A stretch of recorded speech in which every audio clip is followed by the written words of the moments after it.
اعوذ باللہ من الشیطان الرجیم بسم اللہ الرحمن الرحیم اللہم صلی علی سیدنا وعلی آل سیدنا و مولانا محمد وبارک وسلم۔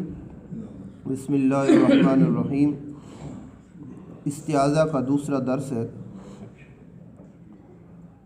تو قرآن مجید فرقان حمید کے اندر پہلے درس کے اندر بیان کیا گیا کہ شروع کرنے سے پہلے تعوذ اور تسمیہ پڑھنا مستحب عمل ہے، جو کہ حضرت امام خازن رحمۃ اللہ تعالیٰ علیہ اس کو سنت لکھتے ہیں، اور بخاری اور باقی مسند کی تمام کتب کے اندر حضور صلی اللہ علیہ وآلہ وسلم نے نماز اور قرآن مجید پڑھنے سے پہلے تعوذ اور تسمیہ کو مستحب قرار دیا ہے۔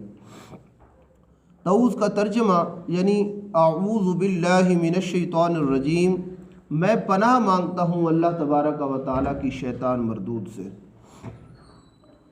حالانکہ یہ قرآن مجید خود سراسر ہدایت ہے اور اللہ تبارک و تعالیٰ کی پاک کلام ہے، کیا اس کے لیے بھی ہمیں سب سے پہلے اللہ تبارک و تعالیٰ کی شیطان مردود سے پناہ مانگنی چاہیے؟ جی ہاں، مانگنی چاہیے۔ کیوں کہ اللہ تبارک و تعالیٰ نے خود سورۃ النحل کے اندر فرمایا فَإِذَا قَرَأْتَ الْقُرْآنَ فَاسْتَعِذْ بِاللَّهِ مِنَ الشَّيْطَانِ الرَّجِيمِ، جب تم قرآن مجید کی تلاوت کرنے لگو تو بس اللہ تبارک و تعالیٰ کی شیطان مردود سے پناہ مانگ لیا کرو۔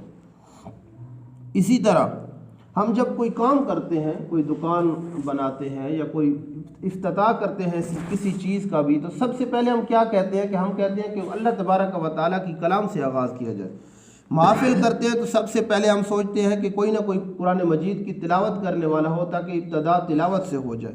اسی طرح کسی جلسے کا آغاز کرتے ہیں تو سب سے وہاں پر بھی پہلے تلاوت کی جاتی ہے۔ اب سوچنا یہ ہے کہ تلاوت سے بھی پہلے کوئی ایسا عمل ہے جس سے پہلے قرآن مجید اس کا محتاج ہے؟ نہیں، محتاج کی بات نہیں ہے۔ اللہ تبارک و تعالیٰ نے جب کہہ دیا فَإِذَا قَرَأْتَ الْقُرْآنَ فَاسْتَعِذْ بِاللَّهِ مِنَ الشَّيْطَانِ الرَّجِيمِ، جب تم کلام اللہ کی تلاوت کرنے لگو تو بس اللہ تبارک و تعالیٰ کی شیطان مردود سے پناہ مانگ لیا کرو۔ تو ہمارے پاس یہ نص موجود ہو گئی کہ قرآن مجید اس کے تابع نہیں ہے، بلکہ ہم شیطان مردود سے نجات چاہتے ہیں۔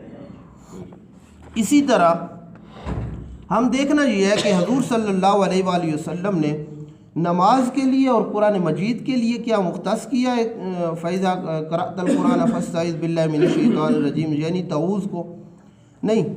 اس کے اندر حکمت یہ ہے کہ قرآن مجید پڑھنے سے شیطان مردود زیادہ انسان پر حاوی ہوتا ہے، اور نماز پڑھنے سے بھی شیطان زیادہ حاوی ہوتا ہے۔ اور اس کے اندر ایک اور سوال بھی اٹھتا ہے کہ کیا جو مسجد کے اندر آ جاتے ہیں قرآن مجید کی تلاوت کرتے ہیں، کیا اس کے لیے بھی شیطان ان کے اوپر بھی حاوی ہوتا ہے؟ حالانکہ یہاں سراسر ہدایت ہوتی ہے، اللہ تبارک و تعالیٰ کا راستہ ہے، اللہ تبارک و تعالیٰ کی بارگاہ ہے، اور قرآن مجید اللہ تبارک و تعالیٰ کی کلام ہے۔ کیا اس وقت بھی انسان کے پاس شیطان ہوتا ہے؟ ہاں، قرآن مجید اور باقی کتب کے اندر لکھا ہے کہ جب انسان اللہ تبارک و تعالیٰ کے راستے پر آتا ہے تو زیادہ اس کو شیطان بھٹکانے کی کوشش کرتا ہے۔ جو پہلے سے بھٹکا ہوا ہو تو انسان اس کو تو شیطان کچھ بھی نہیں کہتا۔ جو سراسر چغلی، زناکاری اور جوئے شراب کے اڈے کی محفلیں میں بیٹھتا اس کو تو شیطان پہلے سے بھٹکا چکا ہے۔ بات یہ ہے کہ نماز اور قرآن مجید کے اندر ہم تعوذ اور تسمیہ کیوں پڑھتے ہیں، اس کی وجہ یہ ہے شیطان مردود سے پناہ کیوں مانگتے ہیں۔ اس کی وجہ یہ ہے کہ جب شیطان نے خود قرآن مجید کے اندر بولے 14ویں سپارے کے اندر کہ جب بھی تیرا بندہ تیری بارگاہ کے اندر آئے گا میں اس کو زیادہ بھٹکانے کی کوشش کروں گا اور تیرے راستے سے اس کو ہٹاؤں گا۔ لَأَقْعُدَنَّ لَهُمْ صِرَاطَكَ الْمُسْتَقِيمَ، کہ میں تیرے راستے پر جو بھی بندہ آئے گا میں اس کو ہٹاؤں گا اس راستے سے۔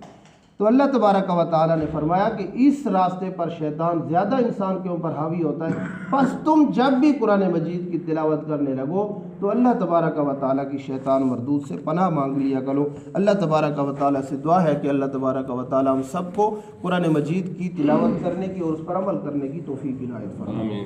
آمین۔ اللہم